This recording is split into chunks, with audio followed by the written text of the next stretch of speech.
Det blir lite som ens egna moment när man kör. Man bara, alltså jag fick mig själv att komma så här 8 gånger. Man bara, alltså I'm on fire!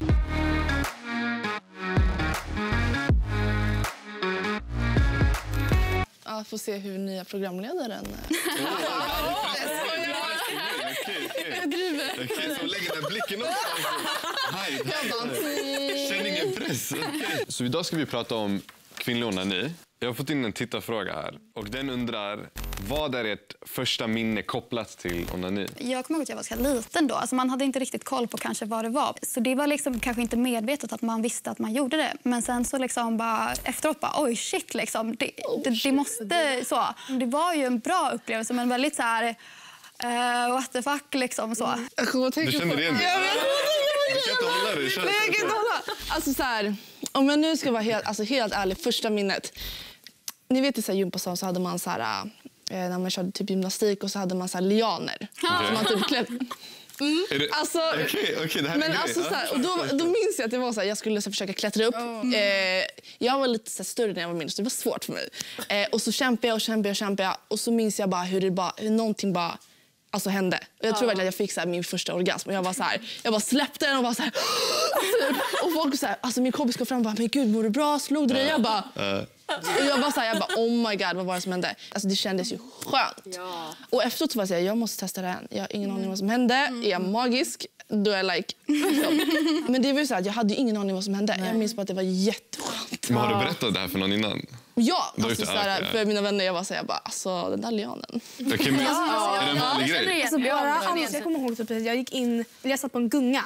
Typ. Fast det var så en gunga som man satt... Man sitter så här fast det är liksom i en gunggrej. Fast man åker så här. Ja, och jag kommer ihåg att vi kom otakt så den liksom... I slammed against it liksom. Och då det var så här, det här var lite så här friction. Jag bara, det här var lite jag var också så här ung. Och jag tänkte så här, och jag bara, vad var det där? Och så gjorde jag igen för jag ville så här, vänta. Oj, det är hoppsan då, typ så här. Och jag bara, det var också lite nice. Och så kom jag ihåg, men jag visste liksom inte. Alltså jag visste typ vad det var så här back my head. Men jag visste inte så här, jag visste inte vad det hette typ. Alltså jag var liten liksom. Jag kan typ inte minnas så här, när jag gick från lianen till att typ så här, köra själv. Det kommer jag ihåg. Gör du? Alltså det var typ direkt från så här, tidningen Frida. Och direkt därifrån så kom jag bara så här, men vänta. Jag testade det här. Jag var ensam hemma. Jag visste inte hur det kändes. Jag blev så rädd. För jag var så här, oj gud det var läskigt. Får jag en hjärtattack nu typ? Alltså jag trodde jag fick en hjärtattack typ. Och jag bara oh my god no. Efteråt så jag bara, det här var ju nice. Fast jag berättade inte för någon på typ så här. Alltså det var inte som att jag gick och berättade för någon då. För det var lite men, alltså, hur gamla var ni när ni upptäckte det? Alltså typ ungefär 11. Alltså jag var väldigt ung. Typ 10 och 11 så upptäckte jag det. Och typ 11, 12 tog jag det in action. Alltså jag tror skiljer det från er då eller? Men så var det ganska samma. 9-10 var det då jag var så här, oj, something's happening, liksom, någonting hände där. Men sen när man började så här, men beroende på när man kom in i puberteten, jag kom in väldigt tidigt. Och det var då jag började liksom så här utforska mer. Och det var också så här när jag var 11, 12, 13 liksom. Men Vera, vad var ditt första minne? Alltså jag läste någon så här, jag klättrade i träd. När jag satt mig på en gren så kändes det konstigt där nere. Och då var jag så här bara. Och så skrev de och så här, okej, det är liksom det här. Jag bara, wow! Och det var typ då man började så här utforska typ. Men jag kände mig också så här, jag var ganska tidig alltså så här, i puberteten och det var också så här, det var typ jobbigt. Då upptäckte man allt det här så mycket alltså så här, typ för alla andra och att man liksom inte hade någon att prata med eftersom att de andra inte hade så här, alltså så här, upptäckt det eller så här. Men alltså från den tidningen då, hur ledde det till onani sen? Jag tror att jag bara läste mer och mer och sen så här, det var väl typ så här lian när man klättrade upp. Det är den där lianen. Jag kom på ett minne jag hade när jag var så här, när jag fattade så här, vad kåt var. För jag var så här, alltså jag satt i typ mitt rum med 2 kompisar och så från ingenstans så här började jag så här bulta där nere. Och så var jag så här, jag bara, alltså, till mina kompisar, jag bara, alltså, det är något som händer, det är något fel på mig. Det är så här, bulta där nere, jag har ingen aning vad som händer. De bara, är du seriös? Jag bara, ja vad händer? Så här, hjälp mig typ. De bara, så du är kåt? Jag bara, aha. What? Say what? Liksom. Och då kan jag bara spåra tillbaka det när man var så här, men typ 11-12, kolla på film och så kanske det var så här, kyssen, sexen, någonting som var väldigt så här, intimt sexuellt och att man, alltså, det kändes i kroppen innan. Man blev exakt. Jag tror att det var någonting som gjorde att jag gick över till att börja onanera där för jag var så okej, det känns Upphetsad där nere. Maybach. Liksom. Och sen så var jag också så här... YouTube var ju, när det var nytt liksom. På något sätt så var det att jag kom till typ en sexscen ur en film. Som jag hade ingen aning om vad det var, men jag tryckte på den. Och det var typ alltså, första porrfilmen eller något jag såg. Det var ingen så här... strap-ons och slåss. Alltså, gud, så här, men var det så här lugnt typ? Ja, men det var ärligt talat typ så här, man såg typ av en kvinnas bröst. Och det var så här, kyssar och typ sånt. Och det var ett stön. Och jag satt där och jag bara... Fuck this. Och det kändes så jag bara... åh nej, kommer jag hamna i fängelse? Typ. Det kändes så olagligt, det kändes så fel. Men så, alltså, den här skamkänslan har ändå kommit upp ett par gånger nu. Men det är Känner ni igen er i den också? Ja, tyvärr. Tyvärr. Ja, men vad tror ni det absolut. beror på den här skamkänslan? Alltså, samhället påverkar en. Alltså, om man inte snackar om det, om det fortfarande känns så här jobbigt att prata om det, det kommer ju någonstans ifrån. Det är ju liksom inte så att det är någonting som är farligt för en. Alltså tvärtom. Så det kommer ju någonstans ifrån. Och då tänker jag att samhället, liksom, eller så här, ja, jag vet inte, sexualundervisning, kunna prata med kompisar, alltså media, allt det där. Jag pratade med min mamma om det här för inte så länge sedan. För jag skulle Om köpa skamkänsla? Ja, eller eller det kom in på det för jag skulle Okej, köpa en sexleksak till min kompis. Och så här, när jag sa det bara mamma för att mitt kort funkade inte och jag skulle be henne att köpa det. Alltså via internet. Och då var hon så här... Jag såg på henne att hon var typ, tyckte det var lite obekvämt. Eller så hon blev lite så här generad. Jag bara, mamma vad är det? Det var typ en dildo. Hon bara, jag behöver inte veta. Jag bara, mamma, vadå liksom? Okay. Och jag tror verkligen så här, alltså, det som hade minskat min skam var nog om typ min mamma hade pratat om det. Eller så här, det behöver inte vara så här, okej, gumman, det här är en orgasm. Utan så här, bara vara öppen med det och vara så här, liksom förklara så att man inte kände sig helt ensam och helt förvirrad. Precis, så att man kan komma och prata med henne. Exakt. För också, man har ju den här tillit, alltså så här, trust liksom, med sin mamma. Och då kan det vara skönt om man liksom säger okej, jag är inte själv. Utan vi har varandra och hon kan liksom så här... Men brukar ni prata om onani öppet? Nej. Alltså jag Nej. hela tiden. Hela tiden? Alltså, typ, det beror lite på vilka kompisar jag är med. Alltså, jag har vissa kompisar som är lite så här, nej. Och så har jag kompisar som bara, alltså, vi pratar om allt. Okej, så det beror på kompisgänget? Okej, men där var det absolut inte, eller? Jo, alltså, men det beror på. Det, är liksom så här, det finns ju vissa kompisar man pratar om det med. Men det är fortfarande så här, man pratar inte om det så ofta som det typ borde göra. För att det liksom ska inte vara tabu. Hur ofta borde man prata om det? Alltså... Jag vet inte, jag tror inte att det finns någon så här, okej. Ja, precis. Det ska liksom vara så här en öppen konversation. Att man bara kan prata om men det. Ska det komma in i alla vardagliga konversationer? Ska det vara liksom vardagligt samtalsämne? Det behöver inte vara så här, okej, klockan är 2. Jag menar så här, liksom så här, om det poppar upp, alltså, om det poppar upp en gång om dagen så händer det liksom så här. Det är inte värsta grejen. Det skulle inte vara en big deal tycker jag. Det skulle inte vara så här, nej, hon tog upp det här eller han tog upp det. Utan det skulle kunna få leva fritt liksom. Och om till exempel har man ett problem, bara shit, jag kan inte komma, hjälp mig någon. Då ska man kunna vara så här, I got you liksom. Jag kan berätta lite. Alltså alla gör det basically nästan. Och det är någonting som kommer poppa upp i liksom, tanken förr eller senare. Så man kommer undra, och vad gör man då? Jo, man börjar väl googla kanske eller så. Om man inte vill våga prata med kompisar. Så det är liksom, det kan vara bra att börja på en sexualundervisning på ett sånt plan. Och sen kan man söka sig till andra sidor, typ UMO eller KP eller vad det nu råkar vara. Liksom. Men pratas det till exempel om olika sätt att onanera? Inte så undervisningssätt. Nej. Så i skolan det är verkligen så att om läraren tog upp det, då är det verkligen så här väldigt kort. Så här, oj, onani finns, hej då. Eller så här, det är inte så här, det här kan man göra. Eller så här, så när jag växte upp då var det mycket så här, killarna sprang runt och runka. Men det var inte som alltså, man visste att det fanns för tjejer. Men det var inte som att jag visste inte vad onani, alltså, så här, vad det hette innan. Och då var det svårt att liksom, man vill inte gå och fråga så här, hej, vad är det här när man gör det här? Alltså så här, lite konstigt. Hur gör du det? Ja, men alltså, det är lite stelt. Så här, speciellt när man är ung och när man går i skolan. När jag liksom lärde mig om vad onani var så var det liksom... man hade gjort det, men man visste inte vad det var. Och sen så efteråt, det kom så här, några år efteråt, man bara, aha, okej, det är det är. Alltså, alltså så här... Men det var för typ så här, alltså det här med att lära sig nytt nu när man blir äldre. Alltså jag tänkte ju att så här, alltså klitoris var en liten knopp. Och så fick jag veta på, det är ju en hel muskel som sträcker sig ut och jag är så här, typ inte så här stor, men typ, alltså så här, väldigt mycket större. Och också det här med att inte veta vad det egentligen är och att det ska också vara så enformigt att så här, okej, det känns skönt men också så här, det är lite fel. För ofta, jag tänker att många kopplar liksom till porr. Ja. Och så här, porrindustrin kan ju vara väldigt problematisk och sånt.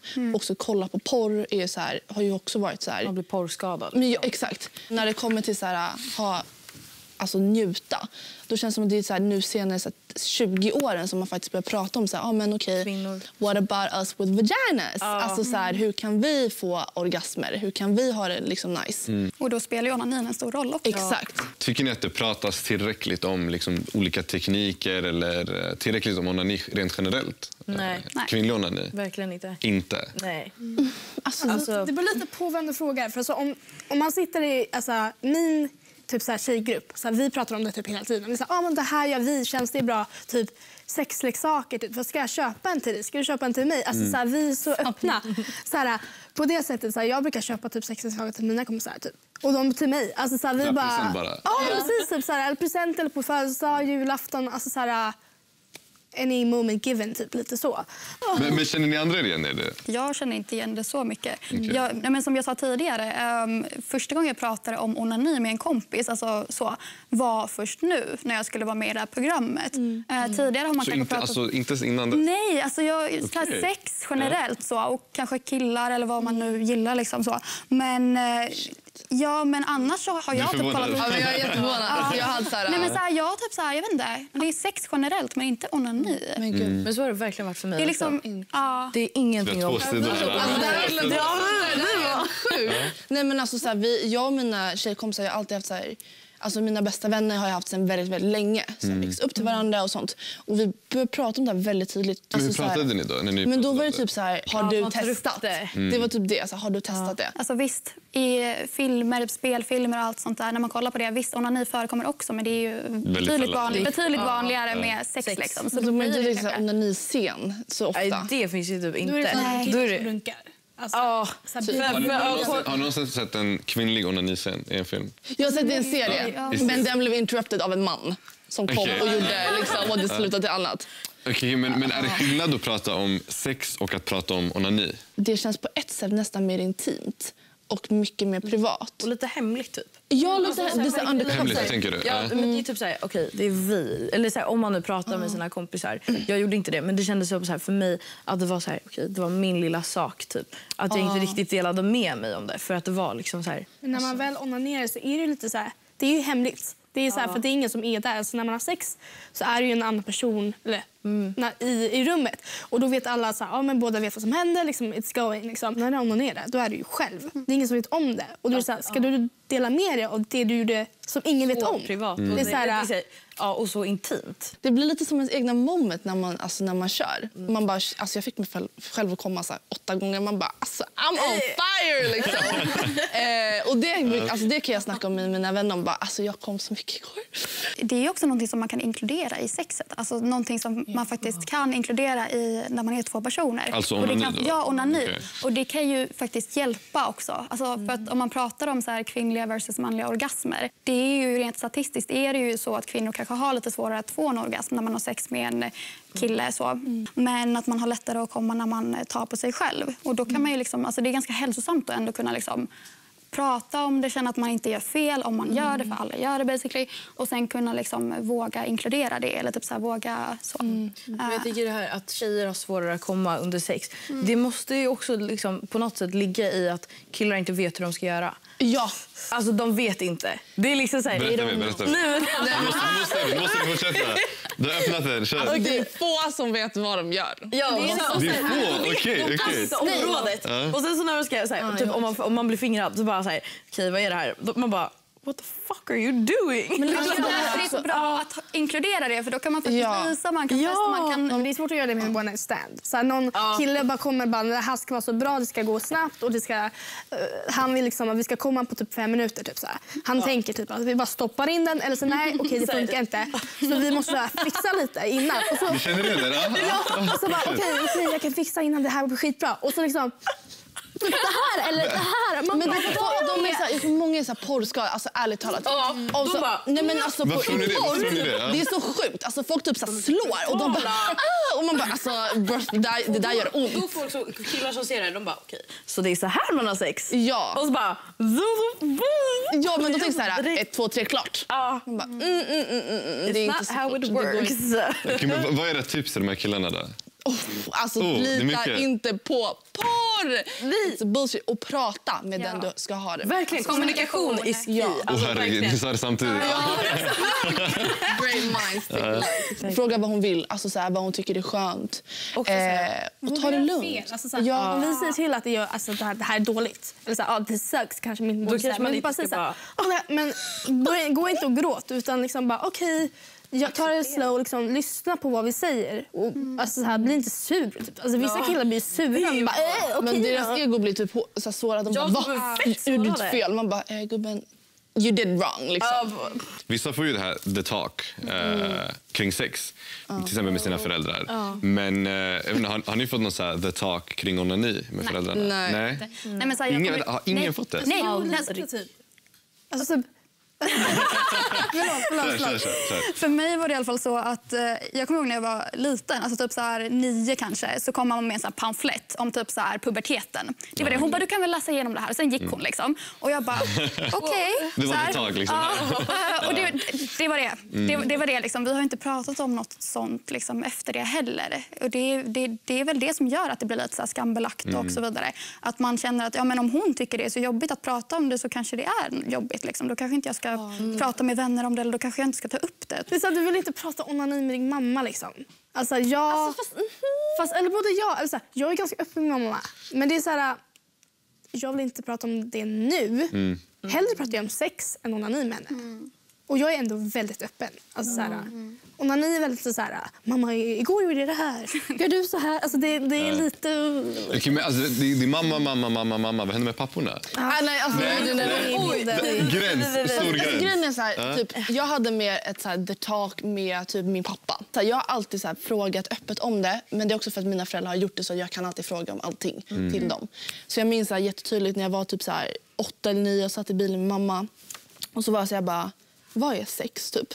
Och hon typ bara nästan körde in en stolpe. Hon bara, va? Och så bara, nej, okej. Och så var det, nej men alltså, och så pratade och så snackade hon om det så här, jätteöppet. Det var inte så här, det är när en jultomte lämnar ett barn. Alltså hon var ärlig liksom. Men sen så var det typ när jag blev verkligen tonåring så här, gick ut och festa, kanske så här, snackade med en kille och sånt. Och då var det så här, det var inte så att min pappa var så här, nu ska vi sitta ner och snacka. Utan nu var så här, men han ville mest alltså, så här, kolla om jag mådde bra. Och han var verkligen så här, gör ingenting du inte vill och så här, skydda dig alltid. Typ, jag var ju så här typ 13-14 bara, pappa sluta, jättepinsamt. Men nu när jag tänker tillbaka så var jag så här, men han gjorde det väldigt alltså, fint och så här, tryggt för mig. Min pappa ställde en fråga, eller han har ställt en fråga om sex. Och det var bara, när jag var 14, han bara, har du haft sex? Jag bara, nej. Nej. Och han bara, okej, vad bra. Och sen så fortsatte han på TV typ. Så det var det. Riktigt, så ni har aldrig liksom så här pratat vidare om någonting sånt? Nej, han har varit mer så här lite beskyddande och orolig. Och alltså lite sådär. Men typ så här, bara se till att jag liksom inte går och blir gravid. Typ. Det var typ det han tänkte på. Så. Men annars var det inget. Okej, men lyssna på den här. I en undersökning om hur ofta svenskar onanerar visade sig vara vanligast för kvinnor mellan 15 till 65 att onanera mer sällan än varannan månad. Vad säger ni om den siffran? Varannan månad? Alltså, mer sällan än varannan. Bullshit! Eller verkligen? What? Vad säger ni? Vera, vad säger du? Tråkigt. Nej, det är bara... Det där... Det känns helt... Det är inte sant. Nej, falskt. Nej, det är bara så här, jag tror att det är många kvinnor som kanske inte vågar prata om det. Och att det då har blivit så här att de inte har fått de rätta siffrorna. Att det liksom bara så här, det blir inte rätt eftersom att det har blivit så här tabu. Alltså, mindre än varannan månad. Det Men okej, vad är en mer rimlig siffra enligt er där? Så i alla fall så Det här. varierar ju alltså, så, lite vilket mood man är på. Men sant. alltså, jag skulle säga ett par gånger i veckan. Alltså, ibland vad fan varje dag. Alltså, jag skulle nog i alla fall säga så här, minst typ så här, 4 gånger per månad eller så här, 6-8 gånger per månad. Alltså man ska vara så här, genomsnittlig liksom. Men att höra att det är så här, mindre än varannan månad. Jag blir typ lite ledsen. För det känns som det är så många som går miste om någonting som är Skönt. Så Skönt, alltså. Och bra faktiskt. Och bra, det är hälsosamt. Vad finns det för hälsosamma effekter där? Berätta. Relieve stress. Relieve stress, okej. Om man har svårt att somna, svårt att sova, kan man göra det innan man går och lägger sig. Blir på bättre humör, alltså man blir så glad. Det är ju som att få träna, man får de här endorfin. Så bättre självkänsla, man lär känna sig själv. Absolut. Man kan ju ta med det när man har sex med en annan person. Liksom. Kunskap, bara, jag vet vad jag gillar. Do it on me. Liksom. Och slutligen, vad är ert bästa onanitips? Oj. Var inte rädd att använda leksaker. För helt ärligt, alltså det är ganska jobbigt att hålla på där nere så här lite, om man inte är så fit, alltså helt ärligt. Eller så här, alltså, det är en konstig angle att hålla på. Så här, of course, det går ju. Men så här, det är ju nice att ha leksaker. Alltså köp leksaker. Det är vad menar du med leksaker? Dildos. Vibratorer. Alltså så här, Klitorisstimulatorer. Ja, precis. Nej, det finns så många olika. Det finns någon så här, någon som är så här buttplug och dildo och stimulator. Det finns sjuka grejer. Det finns allt liksom. Generellt bara testa olika saker. Alltså bara testa sig fram. Alltså så här, alla gillar lite olika grejer. Ja, så det är så här, verkligen bara våga göra det och kanske våga prata eller fråga någon om man nu känner för det. Liksom. Om man gillar att läsa någonting till. Ja visst, det kan funka för vissa. Vissa gillar att kolla på porr. Alltså stressa inte. Ja, gör det så här bekvämt. Alltså om du inte har lås på din dörr och du bor typ med din familj eller med någon. Alltså om du har utrymme kanske gå in på ditt badrummet och du kan låsa. Men vissa gillar att typ använda så här, duschhandtaget eller någonting. Alltså i badet. Andra gillar ståendes, liggandes. Verkligen bara så här. Var bekväm när du är någonstans. Liksom. Du ska inte vara så här, gud, kommer någon komma in? Eller sätt en bra mood. Typ. Ha det lugnt i början. Var inte så här på en gång. Du ska inte vara den här dåliga killen. Men turbo bara. Tro att man kommer efter det så här zoom. Och sen bara, vänta, vad händer nu? Jag kom inte. Också, du vet när du kommer. Alltså vissa säger jag tror jag typ kommer. Man bara, nej. You know när du kommer. Fortsätt alltså. efter du kommer också, för då får du värsta... fortsätt på en gång. Kör hur länge som helst tills du domnar. Okay, många grymma tips. Jag tänker också så här, någonting jag skulle behövt höra när jag var liten var typ så här, våga öppna upp om det. Våga prata om det med andra. För mig, alltså, för det är så här, man är aldrig ensam om det här. Det är så många som känner samma sak som du. Våga prata om det med så här kompisar, typ mamma, om du känner att det liksom, du vill. Det är liksom så här, våga. Verkligen. Men också så här, alltså, det är inte för alla. Men så här, det är också alltså. Ja, alltså vissa tycker så här inte alls bekväma med det. Och det ska liksom så här, det tycker jag också så här, man har all rätt till att känna så här, men det gillar inte jag. Så länge liksom man har fått möjligheten att så här, göra ett val och bara känna så här, din kropp är så att ingen känner din kropp som du gör. Och verkligen så här, vara snäll mot den och ta hand om den. Grymt. Tack för att ni var med och tack till alla där hemma som har tittat eller lyssnat. Glöm inte att prenumerera på Tänk till så ni inte missar våra kommande avsnitt. Och vill du bara lyssna, då hittar du oss där poddar finns. Tack så mycket. Hej då!